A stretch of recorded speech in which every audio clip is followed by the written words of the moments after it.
దొంగల జోరు, కుక్కలు బేజారు. తూర్పుగోదావరి జిల్లా చేగల్లు మండలం చంద్రవరం గ్రామంలో దొంగలు పేట్రేగిపోతున్నారు.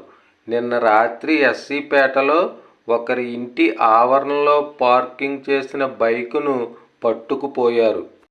ఇంతవరకు ఆ బైకును ఎవరు చోరీ చేశారో ఆచూకీ తెలియలేదు. దాంతో బాధితుడు పోలీసులను ఆశ్రయించాడు. గ్రామంలో ఇలా తరచుగా దొంగతనాలు జరుగుతూనే ఉన్నాయి. గ్రామ జనాభాను మించి ఊర్లో కుక్కలు అధికంగా ఉన్నాయి. కానీ ఈ కుక్కలు దొంగలను అటాక్ చేయటం లేదు. సామాన్య ప్రజలపై మాత్రం తమ ప్రతాపాన్ని చూపుతున్నాయి. రాత్రి జరిగిన దొంగతనం తెల్లారేసరికే ఊరంతా తెలియటంతో ఇంతకాలం బైకులను తాళాలు వేయకుండా పగలు రాత్రి కూడా రోడ్లపైనే వదిలేసిన బైకు వీరులు, అలాగే స్కూటీ భామలు పూర్తిగా అప్రమత్తమై తమ వాహనాలను ఇంట్లోకి తీసుకుపోయి దాచుకుంటున్నారు.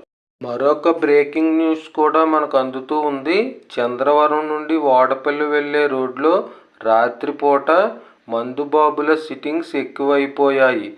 దాంతోపాటుగా మరికొన్ని అసాంఘిక కార్యక్రమాలు కూడా జోరుగా జరుగుతున్నాయి. అందుమూలంగా ఈ రూటులో ప్రయాణించాలంటే ఆడవారితో పాటుగా మగవారు కూడా చాలా భయపడుతున్నారు. గ్రౌండ్ ప్లేస్ నుండి మిద్దే శ్రీనివాసరావు, విశ్వతేజ న్యూస్, చంద్రవరం.